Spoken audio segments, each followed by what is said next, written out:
Mugamba mutya abalungi abeekuumira kusenga Faith 256 kansubire muli bulungi yonna gye musinziira okubeera nga mundaba oba nga mumpuliriza. Bakyala, tosobola kusanyusa musajja oba kuzina musajja n'asammula nga bw'oyagala omuze n'asammule nga mu mazima ga Katonda mu ggulu tomanyi ngeri ya kukwasaganyamu mu kiragwe. Omanyi lwaki abasajja abo bagenda ku bagundi ku basayidi kiiki n'abeera nga tavaayo n'ogamba naye kakuwaakyako kalina kye kamuwa gwe kyo wagaana okumuwa, wagaana okuyiga omukira gw'omusajja. Mulabanga bwe ngamba abasajja nti bannange muyige emmene z'abakazi olwo ogenda okuzina omukazi awoomerwe, naawe oba oyagala okufuuka omukyala ow'enjawulo muve mu ebyo mugenda ne muloga abasajja. Muve mu ebyo mugenda ne muloga abasajja. Muwoomya mmanakyasinze kwe kubeera ng'osobola okuzina omusajja n'akusigala muloko oba eddogo erikyasinza okubeera nga liroga omusajja kwe kubeera nga bw'ayima alobooza ku mmanayo. Naye bw'oba ng'olina omusajja nga ne bw'ayima tasobola kulobooza ku ggwe, infact gwe kintu ekisembayo okujja mu mutwe gwe ng'ayimye. Mukwano gwange omulungi weekebere ate weekeberere ddala, otherwise tolina ky'oli musajja oyo, tolina ky'oli eri omusajja oyo, oli replaceable. Omusajja asobola okuzina omukazi n'amusigala muloko. Nsoma wano stories ku Story Hub. N'agamba nange senga kaali kawooma nga yamusinkana lumugolobozi yali yakoze eki yataddeyo muwoomya. Mwesiba kumuwoomya, oyagala oteekeyo bino, oteekeyo biri. Ebyo si bye biwoomya emmana. Omukira gw'omusajja bw'ogutegeera n'omanya nti wano ku kitwe we wasinga obwagazi. Wano eno wakati tewali nnyo makulu. Wano ku awo mukawetawo bayitawo crown mukugundi. Crown mpozi like bagiyita batya njira babwenjerabira egundi engule awo kungula awo we wakyasinza okusibuka obuwoomi. Nkukakasa amazima ga Katonda mu ggulu ogenda kulaba enjawulo mu bintu ebyo. Ogenda kulaba nti omusajja atandika okukulaba mu ngeri ey'enjawulo. Omusajja agenda kutandika okwagala okuzina buli lunaku. Nze senga omusajja owange takyazina kubanga tawoomerwa era nga naye wandibadde awo ng'owulira tokyagala bintu byakwezina nabbaawo kubanga tebikuwoomera. Abeera awo ng'alinga takutakula akwonoonera budde bwo. Kati naye bw'awulira alaba tewali nsonga lwaki aba yeezina naawe kubanga tebimukolera. Ekikyasinza okuwoomera omusajja oba kikyasinza okulalula omusajja mu nsonga z'okwegatta kwe kubeera nga mba mugenda okwezina oba mba muli mu kwezina omusajja osobola okumusanyusa n'otuula ku mukira gw'omusajja with purpose. Naye mugutuulako n'obukabuka n'obanga tena labeka nno ngenda mpona ebinnuma n'ogubuukabuukirako ng'olinga tena. Ekyo si kye kigenda okukuwuumya. Bakyala, tunuulira omukira gw'omusajja ogwo ogulabe guliko obufu obw'enjawulo. Togutuulako butuuzi ng'ogutuddeko mbo ndabe nga neewujja amabeere bwe gabuuka bwe gadde eno bwe gadde eri. Ebyo si byayagala. The feeling he gets. Omusajja osobola omuzina n'abwatuka n'aseka. Omusajja osobola omuzina n'akaaba. Omusajja osobola omuzina n'aleekaana.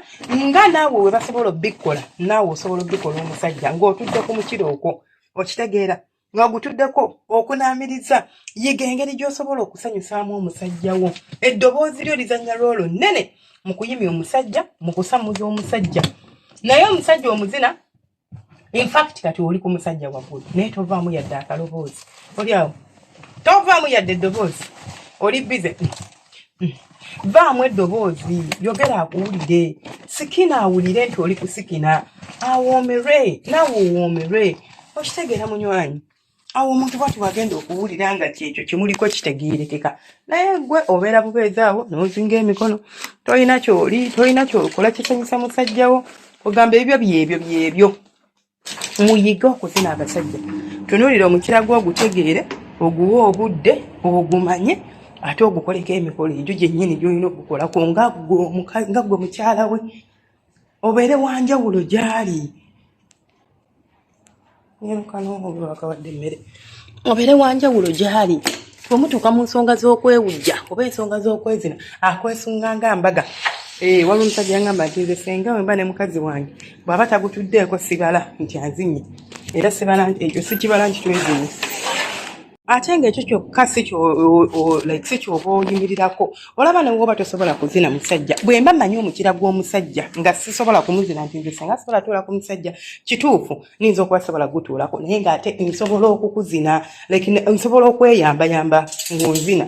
ngene positioninga mu mbeera erinza okuleetera okunfiiringa okumpulira n'okubeera nga nsobola okuwoomerwa nga si just kufoldinga mikono oba kuzinga mikono n'embeera ku side nemuleka buli kimu yaba akikola nedda muyiga okubeera active mu nsonga z'okwezina bino byebiwunza abasajja si eryo ddogo lye munoonya buli wamu noonoonya eddogo nze senga bannange olinayo omusawo nze saagala nnyo bintu byakuloga basajja kuba si birungi tebiggwa bulungi tewali kyogenda kubifunamu ogenda kuba kukuloga buli ssaawa anti buli bwe yeenyeenyaamu ng'oddayo ew'omusawo ate kati takyawulira ate kati ali bw'ati naye ggwe mulogese mmana olabe bwakusiriwala ng'alobooza ku ggwe wekka omuweeweeti nga nawe bw'oyagala okuweeweeta ensingo ye gikwatemu nga nawe bw'oyagala bakuyiseeko engalo ezo naye bumunaye bw'awoomerwa olowooza ye si muntu oba tawoomerwa naye abiwoomerwa ate era naye abyagala bimukole olabe bw'asiriwala abeere ng'alobooza ggwe wekka nga tolina ky'omugamba nga toyinza namubuulira nti simanya kino oba kiri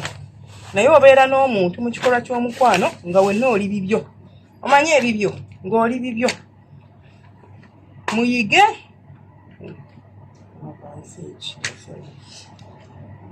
muyige okuzina abasajja bammwe basweetheart bange abalungi yiga okusikina ebirungi okusikina tebakutendeka era nze sirina gwe ntendeka nti jangu nkugambe nti kola ebyo si bwe bityo biba bya ddala nagamba waba kuzina nga tomuwulira gwe munoonye obusikina ng'obitegeeza nga bya ddala nga biri real nga si byakujengirira amajengete okitegeera ebyo nno nze bye byange nesikalira nga nze senga Faith 256 temwerabira kusubscribinga kulikinga no commentinga tulina account endala eyitibwa Story Hub Luganda eri ku YouTube okwo osobola okuginyoonyaako n'obeera ng'osubscribinga bwanyumirwa emboozi z'ekisenge emboozi z'abantu bakulu beerere 18 kudda waggulu ate nagiweze yomba sikwagalayo ate nawaza 18 ne kusenga Faith simanyi kyokolako naye olwinza okuba munnange nga oli mu bufumbo abaana bafumbirwa ku myaka 15 ng'oli mu bufumbo naye obanga toli mu bufumbo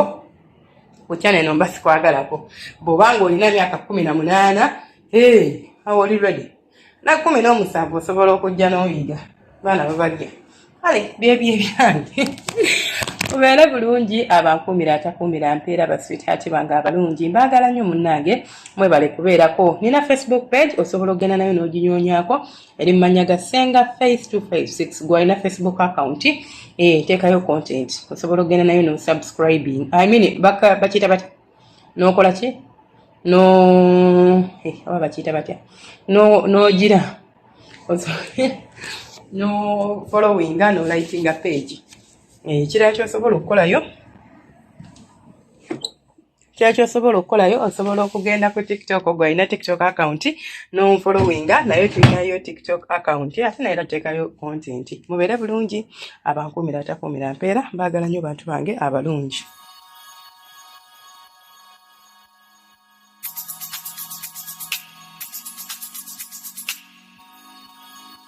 Yeah.